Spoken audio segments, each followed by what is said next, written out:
지난주에 우리 오셨던 강사 목사님이 얼마나 재미있게 말씀을 잘 전해주셨어요. 그렇죠? 예. 금요일날 저도 흉내 한번 내려다가 폭망했습니다.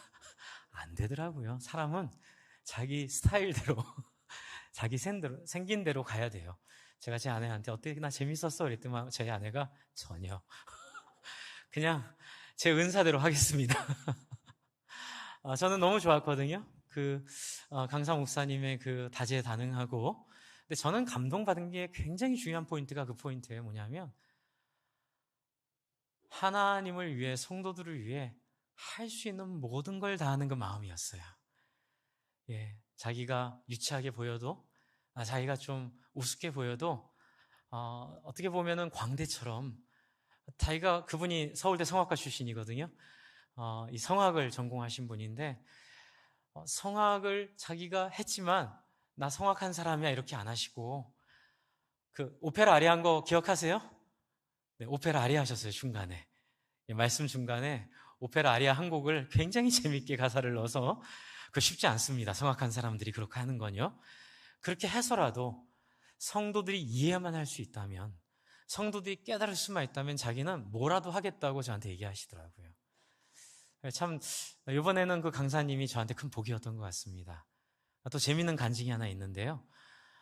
강사님이 첫 설교하시기 전에 저희가 이번에는 코로나 때문에 성도들이 식사 대접을 못해서 교회에서 이제 저에게 대접하라고 하셔서 제가 이제 교회에서 주신 것 가지고 대접을 했는데요. 대접을 하고 같이 식사를 같이 하고 이제 저희 도서관에 왔어요. 첫 설교하기 전에. 그런데 이제 마침 도서관에서 저희가 소개할 책이 있어서 그 책을 소개했는데 그 책의 내용과 강사님이 3일 동안 한 내용이 일치했다는 거예요. 너무 소름 끼치더라고요, 저는요. 게다가 이 강사님이 전 세계 가정교회 사역원 한 10,000명의 목자로 이제 이렇게 같이 모여 있는 그 전 세계를 아우르는 가정교회 사역원에 한국 담당 원장이 있고 미주 담당 원장이 있는데 이분이 미주 담당 원장이셔서 3주에 한 번씩 글을 쓰셔야 되는데 지난주 목요일 날이 그 글을 쓰는 날이었는데 저희가 읽은 이 책을 가지고 글을 쓰셨어요. 그래서 이 두 가지 포인트가 하나님이 우리를 만나게 하신 것엔 다 뜻이 있었구나. 그래서 저희가 도서관에 모시고 가서 제가 도서관 사역하는 걸 소개를 했더니 미국 가서도 그렇게 하시겠다고 저희가 자료를 다 싸드렸습니다. 자료를 다 정리해서 만들어서 책 리스트 뽑아서 이 목사님께 드려서 후임이 그렇게 할 수 있도록 돕겠다고 했는데 그때 읽은 책이 이 책이에요. 근데 이 책이 지난주 그리고 오늘 제가 지금 전할 고린도후서 6장 11절부터 7장 4절까지에 있는 사도 바울의 모습을 잘 보여주는 하나의 접촉점이 되는 것 같아요. 제목이 뭡니까? 네, 좀 이상한 사람들. 네, 책 제목이 좀 이상한 사람들이에요. 그래서 이렇게 제가 좀 보여드리고 결론은 조금 이따 말씀드릴게요. 좀 이상한 사람들 시작할 때 어떻게 돼 있냐면요. 세상에는 좀 이상한 사람들이 있습니다.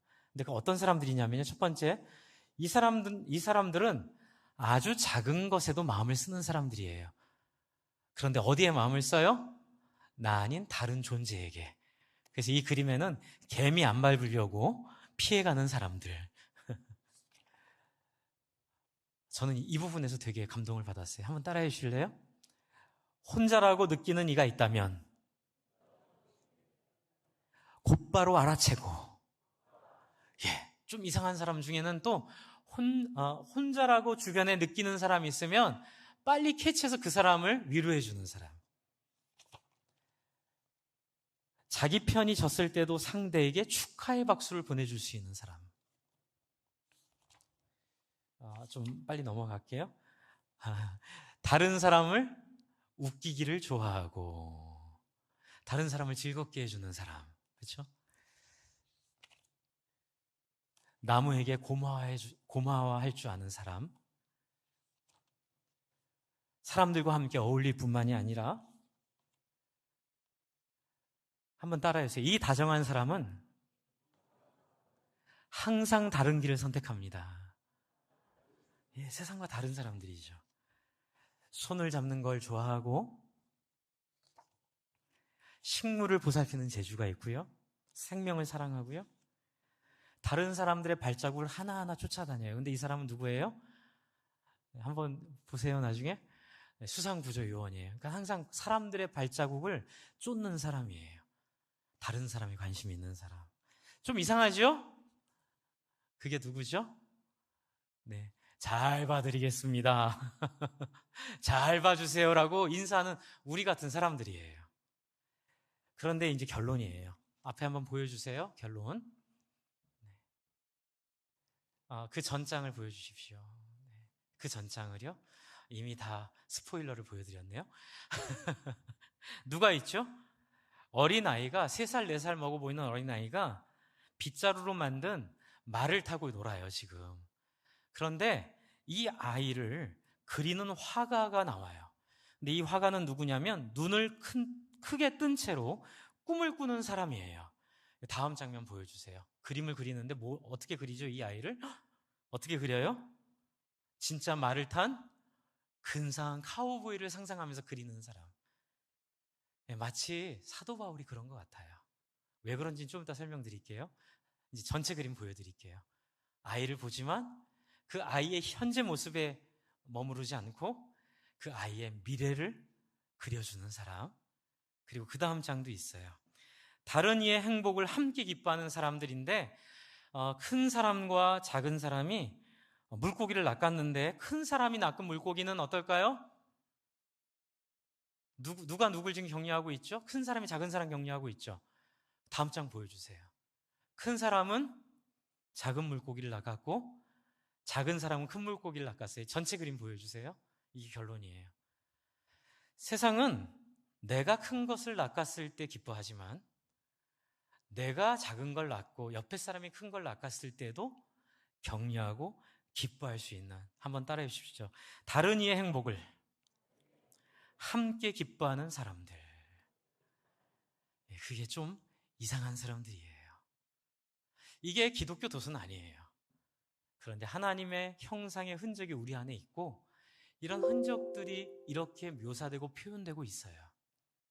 좀 이상한 사람들, 바로 지난주에 우리에게 말씀을 주셨던 그 목사님이 그렇게 우리에게 강조하셨던 천국 문화를 따르는 사람들인 줄 믿습니다. 여러분 기억나시죠? 왜 천국에 우왕청심원 갖고 가야 돼요? 여기서 천국 문화를 배우고 익히지 못하면 천국 가면 뭐 걸려요? 심장마비 걸려요. 너무 다른 문화 때문에. 그렇죠? 너무 다른 세상이라서 천국 가면 적응을 못해요. 그래서 우왕청심원 천국에 갖고 가는 사람 되지 마세요. 이렇게 얘기하신 거 기억나시죠? 천국 가서 기절 안 하려면 어떻게 해야 됩니까?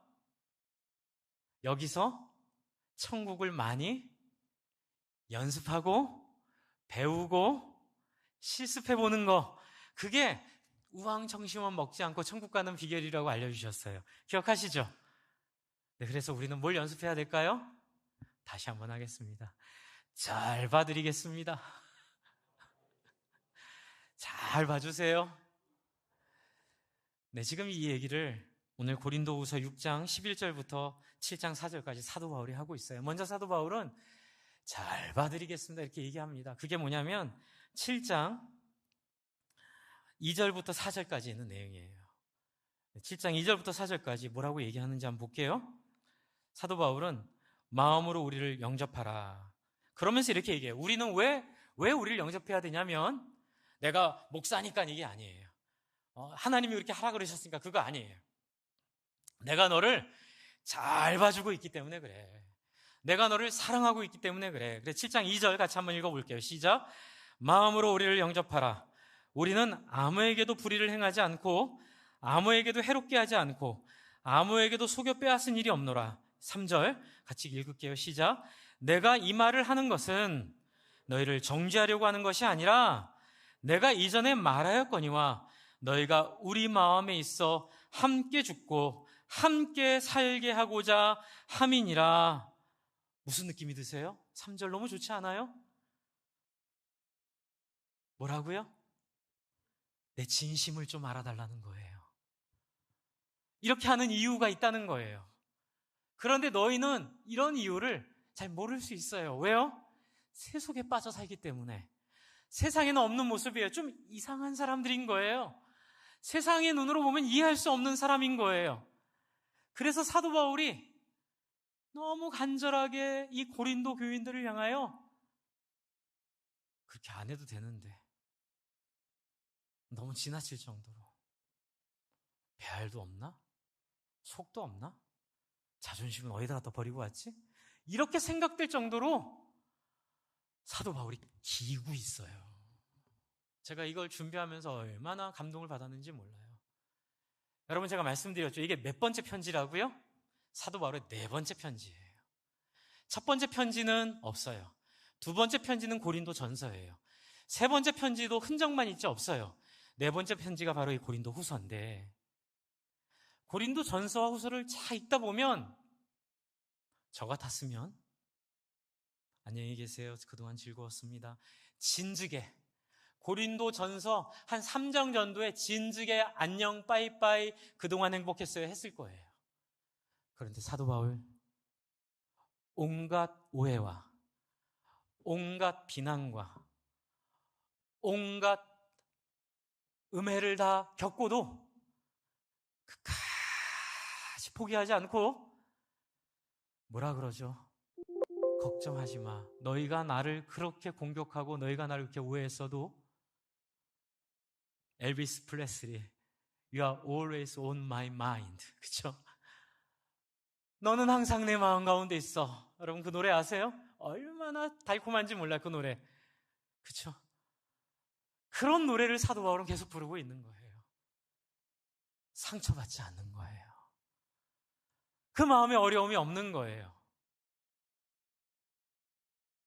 제가 코로나 덕분에 말씀 사경을 통해서 강사 목사님을 충분히 누리게 됐어요. 너무 코로나 유감이고 코로나가 참 원망이 되지만 또 코로나 때문에 감사한 것도 있죠.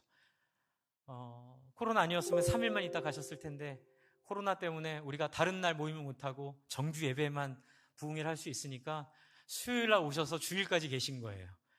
제가 5일 동안 또 코로나니까 성도님들도 못 만나고 하니까 제가 모시고 다니고 제가 여쭤보고 그분 목회 얘기를 듣고 그분의 목회 스토리를 제가 다 진짜 쪽쪽쪽쪽 다 빨아먹었어요, 제가.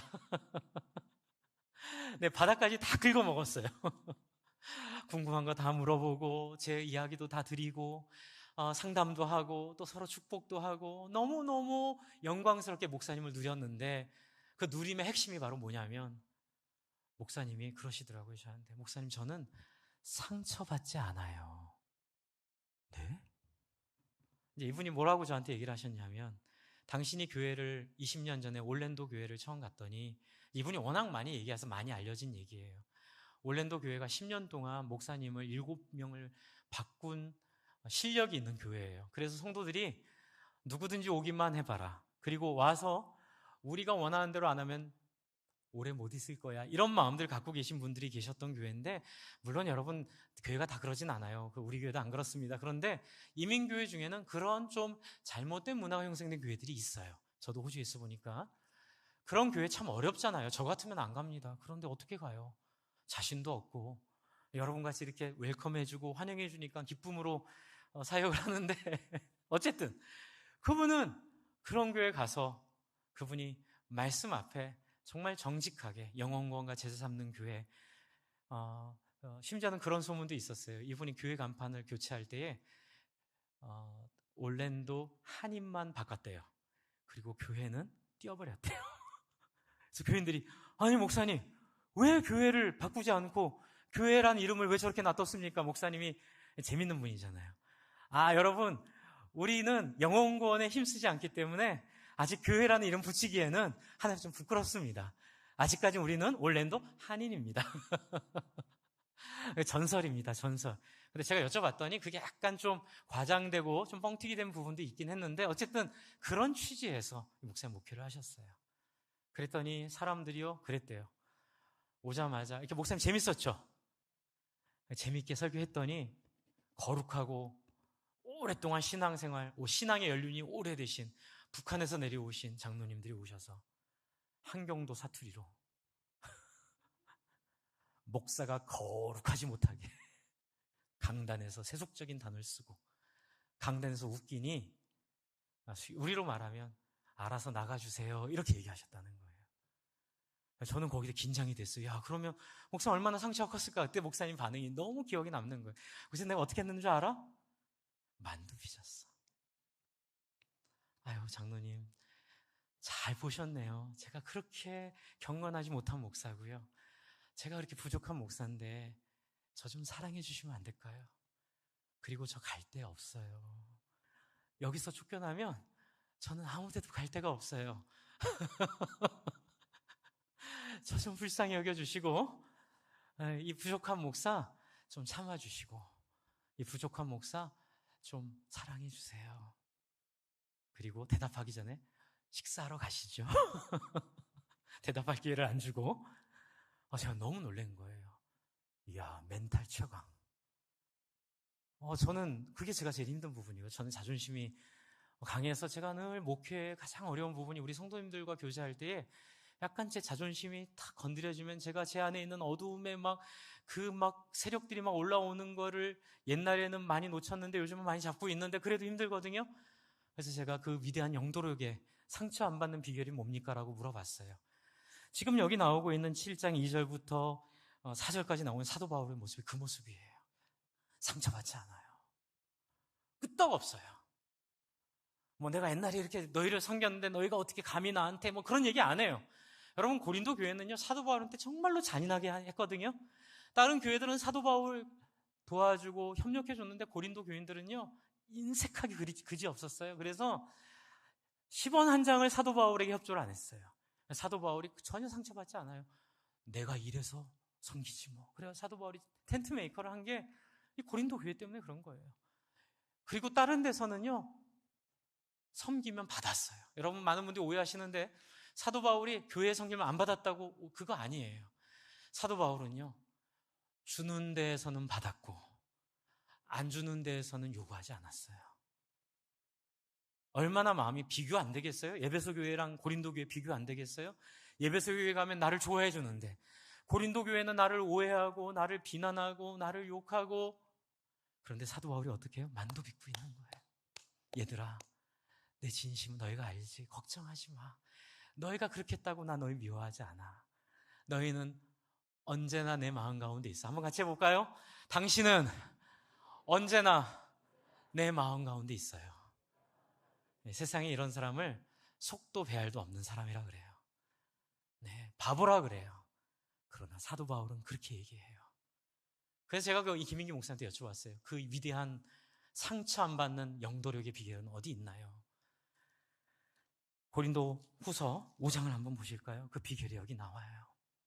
그 목사님이 해준 답변과 이 5장에 있는 내용이 일치해요. 5장의 11절부터 제가 한번 읽어드릴게요. 같이 따라 읽다가 제가 같이 읽자는 부분을 같이 읽어주시면 됩니다. 사도 바울이 이렇게 얘기합니다. 우리는 주의 두려우심을 알므로 사람들을 권면하거니와. 첫 번째, 상처받지 않는 이유는 주님을 아는 거예요. 주님의 두려우심인데 이게 주님 무서움이 아니에요. 주님의 위엄과 영광과 엄위예요. 그건 뭐냐면 하나님이 얼마나 고생했는지를 아는 거예요. 하나님이 얼마나 애썼는지를 아는 거예요. 그게 하나님이 주는 우리에게 두려움으로 표현되고 있고요. 뭐라고 하죠? 우리가 하나님 앞에 알려졌으니, 이게 무슨 뜻이에요? 하나님이 우리의 진심을 아시니 또 너희의 양심에도 알려지기를 바라노라. 이게 뭐냐면 진리에 대한 확신이 있는 거예요. 단순히 우리가 진리가 아닌 우리의 생각을 따라 살았으면 상처받아도 벌써 받았지요. 그래서 원한 품고 이 고린도 교인들 잘 되나 보자 이렇게 마음을 먹었겠지만 사도 바울은 그러지 않지요. 하나님을 알고 그 진심의 힘을 알기 때문에, 진심이 주는 능력을 알기 때문에 사도 바울은 오해받더라도 그 진심으로 이 고린도 교인들을 향해 간 건데요. 그 이유가 12절에 있어요. 우리가 다시 너희에게 자천하는 것이 아니요. 이거 얘기는 뭐냐면 우리가 세상 사람들처럼 너에게 잘 보이려고 하는 거 아니야. 오직 우리로 말미암아 자랑할 기회를 너희에게 주어. 말이 이상해져요? 내가 너희에게 뭘 구하는 게 아니라, 한번 따라해 주실래요? 너희가 나를 기회로 알았으면 좋겠어. 이 근거 없는 자신감의 원천은 어디일까요? 오직 우리로 말미암아 자랑할 기회를 너에게 주어 마음으로 하지 않고 외모로 자랑하는 자들에게 대답하게 하려는 것이라. 이게 뭐냐면요, 고린도 교인들이 사도 바울을 왜 못 알아보고 사도 바울을 왜 핍박하고 사도 바울이 가르치는 대로 안 했을까요? 새 속에 물들어 있기 때문에 그래요. 그리고 거짓 선지자들, 여러분 예수 믿으면 부자 됩니다. 예수 믿으면 원하는 대로 다 해결되고, 예수 믿으면 여러분 이 땅에서 잘 먹고 잘 살다가 죽으면 뿅 하고 천국 갑니다라고, 제가 이렇게 표현할게요. 거짓말하는 사람들, 그 사람들에게 속고 있었던 사람들에게 뭘 보여주려고요? 실력을 보여주려고 한다고 얘기하고 있어요. 어떤 실력? 하나님의 나라는 말에 있지 않고 하나님의 나라는 능력에 있느니라. 이 말을 제가 다르게 표현할게요. 하나님의 나라는 구구절절한 설명에 있지 않고 하나님의 나라는 본때에 있느니라. 보여주는 하나님의 교회. 여러분, 저는 청년 때부터 이 고민이 있었어요. 너무 말만 많이 하는 거예요. 뭐 하나님의 나라가 어쩌고 저쩌고 저쩌고 좋지요. 저도 그거 은혜 받아서 많이 알아요. 그런데 그게 끝이면 어떡해요? 하나님의 나라는 구구절절하게 말하는데 심지어 하나님의 나라는 의견 차이 때문에 서로 싸워요. 서로 사랑하지 않아요. 도대체 내용은 알겠는데 드러나는 모습이 매력적이지가 않은 거예요. 여러분 기억하시죠? 강사 목사님이 첫째 날 하신 말씀. 신앙이 좋다는 것은 매력이 있다는 거다. 여러분, 신앙이 좋은 건요, 기도를 많이 하는 것도 맞겠지만, 성경을 많이 아는 것도 맞겠지만, 신념이 있는 것도 맞겠지만, 그거 다 포함한 딱 하나예요. 성경을 통해서, 기도를 통해서, 교회 생활을 통해서 한번 따라해주세요. 따뜻한 사람이 되는 것. 그게 실력이에요. 푸근한 사람이 되는 것. 사람들을 감동시키는 사람이 되는 것. 왜요? 세상엔 그런 사람이 없으니까요.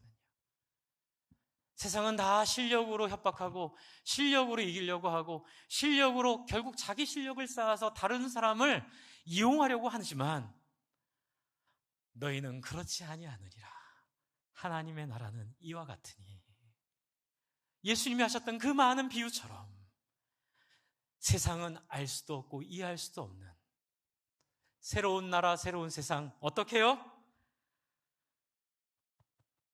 우리가 이 모습을 통하여 너희를 설득하려고 이 짓을 하고 있는 거야. 너희가 내가 이해가 안 되지. 근데 내 마음에는 바로 이게 있어. 13절 한번 보세요. 우리가 만일 미쳤어도 누구를 위하여 미쳤다고요? 하나님을 위해 미쳤다고요. 사람들 미쳤다고 그러는 거예요. 배알도 없고 자존심도 없고 도대체 뭘 원하는 게 이렇게 많아가지고 이렇게 구박을 하는데도 끝까지 우리한테 와가지고 우리한테 이렇게 할까? 이유가 뭐야? 당신 도대체 원하는 게 뭐예요? 그래서 제가 교회에서 다단계 하면 안 된다는 겁니다. 여러분, 교회와 다단계가 만나버리면요, 하나님의 영광이 다 무너져 버려요. 세상 사람들 우리한테 물어봐요. 왜 이렇게 나한테 잘해주세요? 혹시 나한테 나중에 뭐 이득 보려고 그러는 거 아닌가? 이렇게 의심하고 우리를 봐요. 근데 우리는 어떤 사람들이에요? 이득 보려는 거 아니에요. 우리를 다 내어주어, 누구처럼 예수님처럼 다 내어주어 그들에게 세상과 다른 하나님의 나라가 있음을 보여주려고 하는데 거기에 다단계가 들어와 버리면 어떻게 돼요? 그러면 그렇지. 그거 하려고 결국 나한테 잘했구나. 이게 돼버리면요, 정말 사탄의 무서운 계략입니다. 그래서 여러분, 다단계는 하나님의 나라를 무너뜨리는 사탄의 무서운 계략입니다. 교회 안에서 섬김을 통하여 내 이해관계를 채우려고 하는 것은 어떠한 모습이라도 하지 않기를 바랍니다. 물론 여러분 그러려고 모인 건 알아요. 그렇죠? 그럼에도 불구하고 꼭 명심하세요. 하나님의 나라는 내가 어떻게 순수하게 그 사람을 사랑했는지 예수님처럼 삶으로 보여주지 않으면 아무도 거기에 마음을 열지 않게 되어 있습니다. 과거에 하신 분들 괜찮아요. 전 몰라요. 문제 삼지 않습니다. 하지만 오늘부터 여러분 교회 안에서는 교회 관계를 통한 그 어떠한 금전의 이익도, 그 어떠한 유익도 구하지 않기로 결심하시기 바랍니다. 그러면 놀라운 세상이 펼쳐질 거예요. 이전에 상상하지 못했던 풍요로움들이 여러분에게 펼쳐질 거예요. 경험하지 못했던 놀라운 능력들이 펼쳐질 거예요. 지난 20년 동안 지난주에 오셨던 김인기 목사님 저한테 주신 간증이 그거예요. 매일 싸우고 의견이 달라서 교회만 오면은 회의하면서 어려움을 겪었던 교인들이 이해관계를 벗어나서 영혼을 순수하게 섬기는 섬김을 해보면서부터 교인들이 이렇게 얘기한다는 거예요. 목사님, 이런 세상이 있는지 몰랐습니다. 한번 따라해주세요. 이런 세상이 있는지 몰랐습니다. 그리고 목숨을 걸기 시작하더래요. 잘 살기 위해 이민 온 분들이 교회를 만나서 잘 사는 건 후순위로 넘어가고 영원 섬기는 인생으로 자기 인생의 목표를 바꿨을 때에 사람들이 깜짝깜짝 놀라기 시작하는 거예요. 계산을 내려놓고 사람들을 위하여 아낌없이 자기의 것들을 부어주며 이유를 물어보지만 마땅히 대답해줄 세상적인 이유가 없는 그 사람들.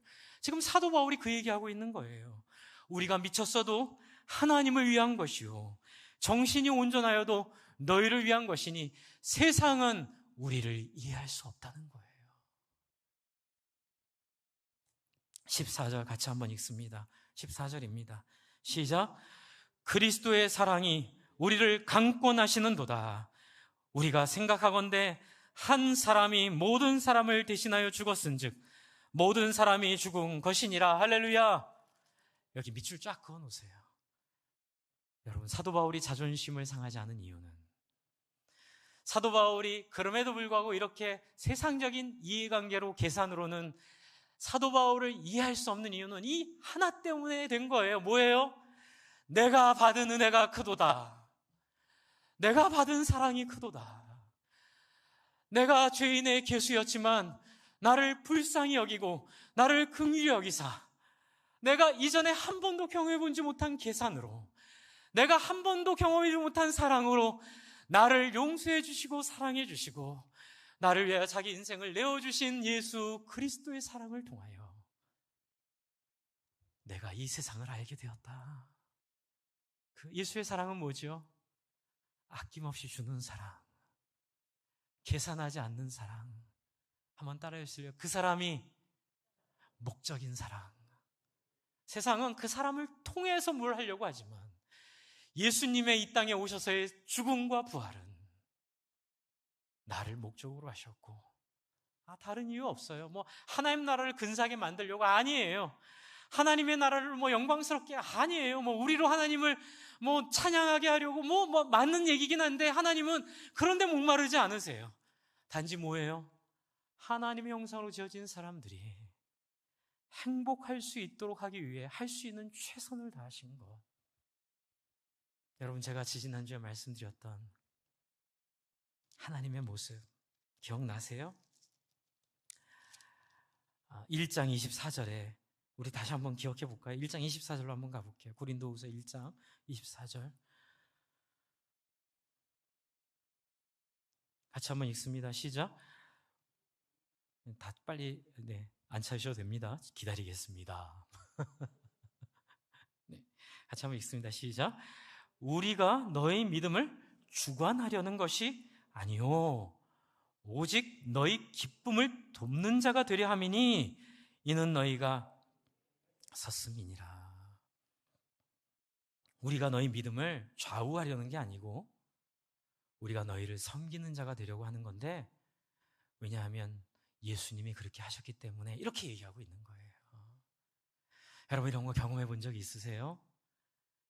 이런 조건 없는 사랑, 이런 조건 없는 헌신, 이런 조건 없는 품음, 이런 조건 없는 희생 경험해 본 적 있으세요? 돌아보면요, 제가 하나님 만나게 된 건 저 어렸을 때 엄마한테 혼나가지고 갈 데 없어가지고 교회 가서 울고 있는데 기도하러 오신 권사님이 너 저녁 안 먹었지? 하면서 밥 갖다 주셨을 때, 그 중학생 아이들 얼마나 얘기가 공허해요. 그렇죠? 중학교, 제 아들도 중학교 이제 지냈는데 걔랑 얘기하면 좀 힘들더라고요. 예, 너무 공허한 얘기들. 그런데 돌아보면 저 중학교 때 그 공허한 얘기를 3년 내내 귀담아 들어줬던 형. 심지어 자기 집에 와서 재워줬어요. 여러분, 그런 사랑을 경험하면서 여러분, 이 사랑을 알게 되는 거예요. 사도 바울은 지금 그 경험을 얘기하는 거예요. 너희가 내 마음에 있고 나는 너에게 상처받지 않으니 어떤 행동을 해도 내가 다 받아낼 수 있으니 제발 나를 받아줘라. 나를 좀 사랑해줘라. 나를 좀 이해해줘라.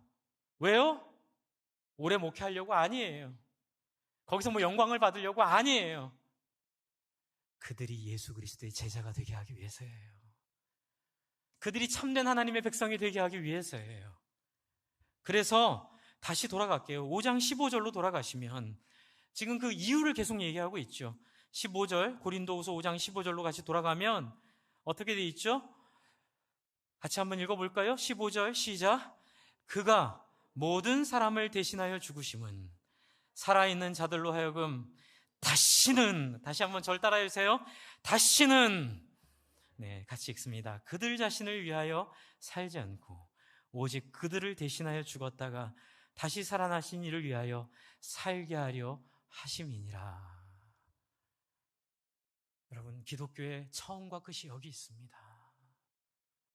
기독교는요, 예수로 유명해지는 사람이 되는 게 아니고요, 예수로 성공하는 사람이 되는 게 아니에요. 기독교의 핵심은 예수 사랑 경험함으로 새로운 세상을 발견하고 그 사랑의 나를 던짐으로써 무명하나 유명한 자요, 가난하나 많은 일을 부유케 하는 자요, 욕을 먹으나 칭찬받는 자요, 버림당한 것 같으나 영원한 자임을 누리는 사람이 되는 거예요. 왜 잘 봐드리겠습니다 하나요? 잘 봐줌으로써 그 사람이 예수님을 만날 수 있기 때문에 그래요. 내가 잘 봐주지 않으면 그분이 어떻게 예수를 알겠어요? 내가 잘 봐줄 때에 나중에 물어볼 거예요. 집사님, 왜 집사님은 나한테 늘 이렇게 긍정적이고 왜 이렇게 나한테 늘 이렇게 따뜻하게 대해줘? 그때 뭐라고 대답해야 되죠? 왜냐고? 내가 그렇게 사랑받아서 그래. 내 목자에게 그렇게 섬김을 받았고, 우리 교회 안수 집사님이었던 그 집사님에게 내가 그렇게 섬김을 받았고, 그 장로님, 교구장이었던 장로님에게, 초원직이었던 장로님, 권사님에게 내가 그렇게 아낌없이 사랑을 받았기에 내가 철이 들었거든. 그런 철이 들고 나니까 세상이 자유해지더라고. 돈 따라 살지 않게 되고, 욕망 따라 살지 않게 되고, 그리고 그 가운데 경험하지 못했던 놀라운 기쁨들이 있어서 내가 그 기쁨 나눠주고 싶어서 이렇게 한 거야. 그래서 5장 16절, 17절, 여러분 굉장히 유명한 구절입니다. 같이 한번 읽을게요. 16절, 17절 시작. 그러므로 우리가 이제부터는 어떤 사람도 육신을 따라 알지 아니하노라. 비록 우리가 그리스도도 육신을 따라 알았으나 이제부터는 그같이 알지 아니하노라. 이게 무슨 뜻이에요? 16절이요. 우리가 옛날에는 세상적으로 예수를 믿었지만 이제는 하나님 나라의 비밀을 알게 돼가지고 세상적인 예수를 이제는 아니고 하나님 나라의 원리를 따라 예수를 믿게 됐어. 그게 뭐예요? 17절이에요. 같이 한번 읽습니다. 시작. 그런즉 누구든지 그리스도 안에 있으면 새로운 피조물이라. 이전 것은 지나갔으니 보라 새 것이 되었느니라. 할렐루야. 여러분, 자존심에 상처받지 않는 이유는 하나님의 사랑으로 인하여 새 세상을 경험했기 때문에, 하나님의 그 사랑이 내 안에 부어진 바 되었기 때문에, 아무도 나를 그 사랑에서 끊을 수 없음을 깨달았기 때문에 더 이상 어떠한 사람들의 거절에도 상처받지 않고 어떻게 해요? 잘 봐드리겠습니다. 상처받지 않습니다. 저한테 긴장 안 하셔도 됩니다. 저한테 잘 보이려고 애쓰시지 않으셔도 됩니다. 저는 항상 당신 옆에 있습니다. 할렐루야. 지금 사도 바울이 그 얘기하고 있는 거예요. 그리고 고린도후서 6장 11절부터 13절까지는 잘 봐주세요 이렇게 부탁하는 거예요. 고린도후서 6장 11절부터 13절까지 한번 보세요. 이제 잘 봐주세요. 11절, 고린도인들이여, 너희를 향하여 우리의 입이 열리고 우리의 마음이 넓어졌으니 너희가 우리 안에 좁아진 것이 아니라 오직 너희의 심정이 좁아진 것이니라. 13절 같이 읽을까요? 시작. 내가 자녀에게 말하듯 하노니 보답하는 것으로 너희도 마음을 넓히라. 여러분, 맨 땅에 헤딩하면 안 돼요. 그렇죠? 될 만한 일을 만들어야 되는 거예요. 옥토로 만들어서 사도 바울이 얘기하려고 하는 거예요. 왜요? 14절부터 7장 1절이 어려운 얘기를 하려고 그래서 그래요. 아까 제가 여쭤봤죠. 말씀드렸죠? 여러분, 13절과 7장 2절은 연결이 쉬워요. 근데 6장 14절부터 7장 2절은요, 뜬금없이 들어가 있는 구절처럼 보여요. 이유는 뭐냐면 사도 바울이 어려운 얘기를 해야 되기 때문에 그래요. 주 안에 사랑하는 성도 여러분, 지혜가 필요합니다. 나만 잘하면 되잖아요, 목사님 교회 생활. 그것도 좋아요. 근데 더 중요한 건 뭐냐면 상대편의 마음을 마련해 놓을 수 있는 능력이 필요해요. 그건 뭐죠? 잘 봐드리겠는 것만이 아니라, 한번 따라해주세요. 나 좀 잘 봐주세요. 김기 목사님 저한테 얘기하고 있었어요. 김 목사님, 교인들한테 수시로 이렇게 얘기하라고. 저 좀 사랑해 주세요. 근데 그 뒤에 단서가 있어요. 저도 알아요. 여러분에게 사랑받을 만한 충분한 자격이 없고 그런 실력도 없고 그런 능력도 없고, 말을 듣다 보니까 내가 그 정도는 아닌데 그 생각은 들었는데 그 목사님도 그렇게 하셨대요. 그래서 사실 저 그래요. 많이 부족하죠. 하지만 그럼에도 불구하고 저를 좀 사랑해 주세요. 그거는 제가 사랑받으려고 하는 얘기가 아니고요, 여러분들이 말씀 앞에 유익을 얻게 하기 위한 말이라고요. 그래서 여러분, 목회자를 향하여 얼마나 이 시대가 목회자의 잘못된 모습들, 어려운 모습들 많이 들어봤어요. 그런데 그거 다 잊어버리세요. 저희는 그런 교회 안 하려고요. 안 할게, 노력할게요. 근데 마지막 제가 은퇴할 때 그렇다고 한다면 제가 인정하고 회개할게요. 그러나 적어도 그렇게 안 되도록 저를 도와주시는 방법은 뭐냐면 저를 사랑하면서 저를 위해 기도해 주세요. 왜냐하면 제가 전하는 말씀이 여러분 안에 들어가야 되기 때문에 그래요.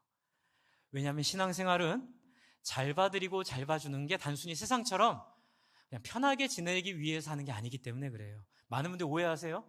목사님, 문제가 없도록 하려면 그냥 넘어가야 됩니다. 그건 세상이에요. 교회가 아니에요. 교회는요, 잘못된 생각이 있으면 고쳐드려야 돼요. 그게 바로 마지막으로 고린도후서 7장 6장 14절부터 7장 2절까지 말인데요, 한마디로 이거예요. 너희 그렇게 살면 안 돼요. 돌아오세요. 그렇게 생각하지 마세요. 거기서 회개하세요. 그게 뭐냐면요, 이들의 밥줄과 이들의 세상 속에서 누리는 유익들을 위협이 될 수 있도록 만들 수 있는 얘기를 하고 있는 거예요. 그게 뭐냐면 믿지 않는 사람들과 멍에를 같이 매지 말라. 그럼 권면이죠. 그렇죠? 여러분, 우리로 치면 우리로 한테 적용을 한번 해볼게요. 여러분, 제가 여러분 목회할 때에 여러분에게 늘 좋은 산타크로스 할아버지처럼 있으면 안 된다는 얘기를 성경이 하는 거예요. 여러분을 사랑하기 때문에, 사랑하면 어떻게 해야 돼요? 여러분을 때로는 틀린 것들을 바로 잡아드리고, 저도 틀리면 바로 잡고, 하나님 앞에 좀 우리가 마음이 거스르고 우리가 좀 불편하더라도 여러분, 저를 사랑해주는 마음으로 참고 들어주세요. 이렇게 부탁드리는 거예요. 그건 뭐냐면 우리의 삶 속에, 오늘 결론 마지막입니다. 한번 따라해주세요. 세속적 가치관과 세속적 삶을 버리라. 그 얘기하고 있는 거예요. 세속적 삶과 세속적 가치관을 버리라. 그 얘기를 이렇게 어렵게 하는 거예요. 옳은 얘기를 하더라도 사람들의 마음을 열고 사람들의 마음에 동의를 얻어서 그렇게 하기 위하여 사도 바울은 자기 안에 있는 이 많은 이야기들을 구구절절히 설명하면서 이 성도들이 어떻게 해요? 결론이 뭐냐면 7장 1절이에요. 같이 한번 읽어볼게요. 시작. 그런즉 사랑하는 자들아, 이 약속을 가진 우리는 하나님을 두려워하는 가운데서 거룩함을 어떻게 해요? 온전히 이루어 육과 영의 온갖 더러운 것에서 자신을 깨끗하게 하자. 여러분, 이 목적 앞에 우리의 경험과 우리의 모든 삶의 기록과 우리의 나이와 우리의 모든 삶의 자존심들을 다 내려놓고 하나님 앞에 어찌해서라도, 그렇죠? 거룩함을 온전히 이룰 수 있도록 온갖 더러운 것에 우리를 깨끗하게 할 수 있도록 여러분 훈련받고 하나님 앞에 부단히 우리가 세워지는 저와 여러분 되기를 바랍니다. 이 일을 위해서 제가 얘기한 거예요. 우리 함께 같이 기도할까요? 여러분 안에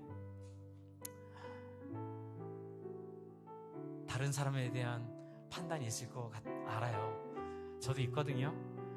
그런데 여러분 그거 아세요? 우리가 판단하면 하나님의 영이 역사하지 못한다는 거를. 여러분 하나님의 영은 할 수 있는데도 절제하세요. 왜냐하면 성령의 열매가 그렇잖아요. 그러니까 우리가 순종 안 하면 하나님 절제하세요. 우리가 원하지 않으면 하나님 움직이지 않으세요. 많은 분들이 하나님 저에게 오세요라고 하는데 사실 하나님은 우리가 진심으로 원하면 오세요. 근데 안 오시는 이유는 이 시대가 부흥의 시대가 아니라서도 아니고 하나님이 움직이지 않으셔서도 아니고 하나님 진노하시셔서도 아니에요. 딱 하나, 우리가 원하지 않기 때문에 그래요. 이 시간 우리 앞에 고백합시다. 하나님 두렵습니다. 세상적인 가치관을 벗어나는 것이, 돈을 위한 인생을 사는 걸 포기하는 것이, 세상적인 자존심과 기준을 따라 사는 그 길을 벗어나는 것이 하나님 두렵습니다.